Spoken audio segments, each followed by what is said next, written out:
So it's like you have two different computers, like the big top one here and one in the Speedo itself. You can show a few different things, like the setting of your SI drive you're currently in. So you can get the actual speed you're driving in a big digital layout.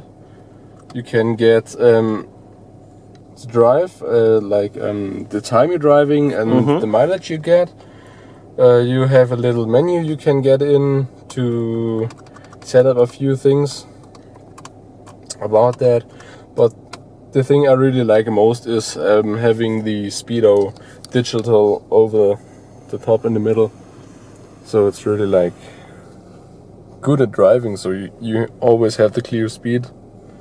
What you can get up here is that is set up from the factory, so you have your boost pressure, you have your oil temperature, and the gas pedal percentage. You can customize it, so you can show whatever you want on there, what is on the car, but I think it's okay. You can get just a overall clock. You can get a few different designs for that.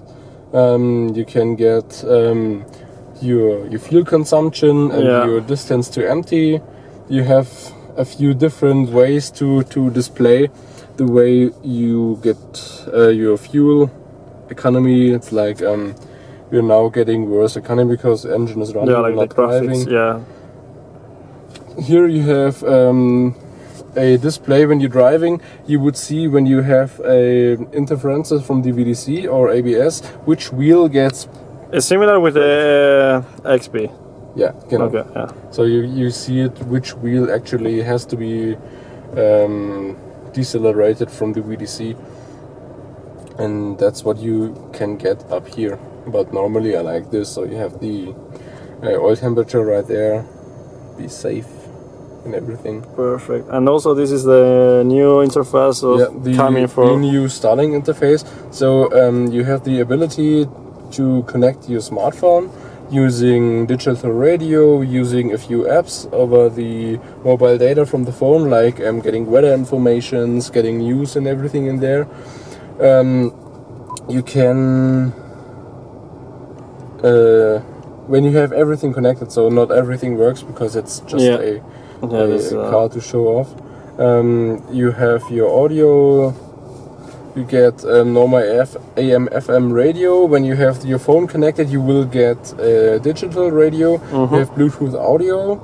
Your USB port, you have two up here for the radio and an auxiliary port. You have two USB ports in there, and you have two USB ports back here. Wow. So those one just for charging, those one for actual media played through the radio. Just getting your different things. When you have your Starlink at your mobile phone, you can get a few like options like weather and everything. And mirroring would be like screen mirroring from the phone, as far as I know. GPS available? GPS, this one has it. So you have the navigation in there. You can get this head unit. It's like standard now. Just the only option you can get is with GPS on the higher trim levels. But the interface. So the base model is still looking the same. Still have this and still looking exactly the same, having every feature apart from GPS. Oh, okay. So you still have your screen mirroring, your Starlink combination with your smartphones and the internet and everything. So it still works. Great. Well, let's go for that drive now. Okay.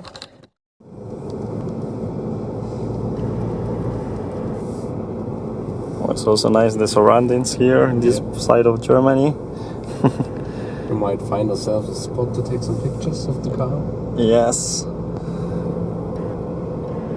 Even when the weather is not the best, but we're still in a really nice place.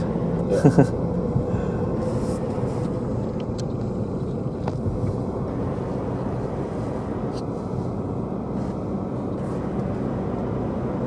So, uphill.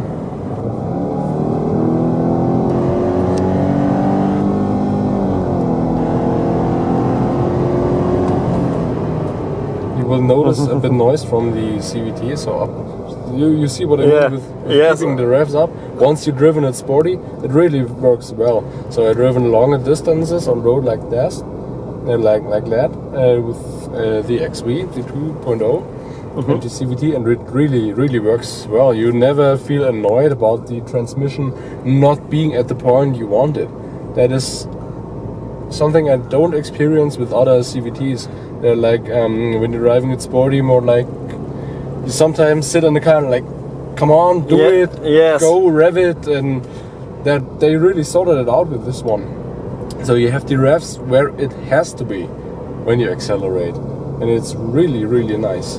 So when you drive it sporty, it keeps the revs up, even when the tranny is not connected to the engine, and when you step on it, you have instant connection and instant power.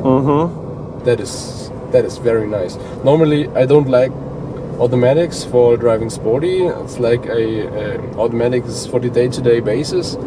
Daily driving in cities and everything, it's perfect. It's comfortable, it's nice, but you really have to keep in mind that you have the sacrifice on sporty driving. But this one is really an automatic. I would buy and have this as the only car. Normally, when I have a normal automatic transmission, I would like to have a car. The manual, the manual for fun. Yes. Yeah.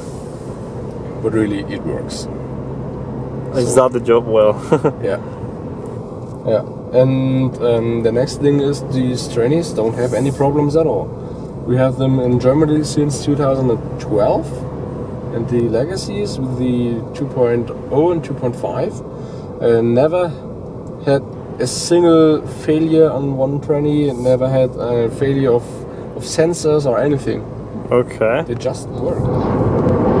So when you're in sport mode and changing to intelligent, you will see instantly dropping the RPM. Just by changing the modes. Okay. So this is really like, more comfortable driving, more fuel efficient driving. Won't rev up that high. Really likes to keep the RPM low, so you have a smooth power band and really nice driving. But still, when you gun it, so you really go to full throttle, the car will accelerate good. That is nice. That really works nice. And when you have the sport mode, it still is the same on the top end of the power band, but it like gets there earlier with the revving and everything.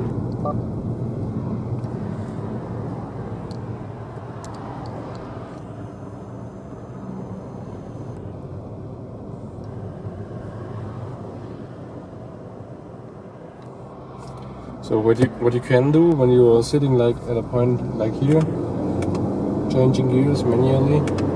Yeah, using the pole shift. You can get a bit more throttle input without revving it to the moon, so you're not like looking like a douchebag doing it, but still can accelerate good. Because when you're in automatic mode, at that point you really give it the throttle, it will get revs. Yeah. So when you really like full throttle, you have to go in manual mode, so you can get full throttle without revving out the engine.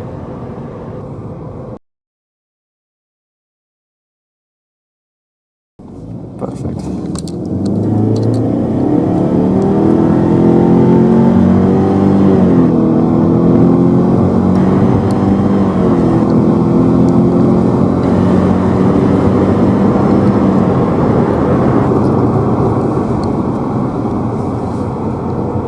Nice.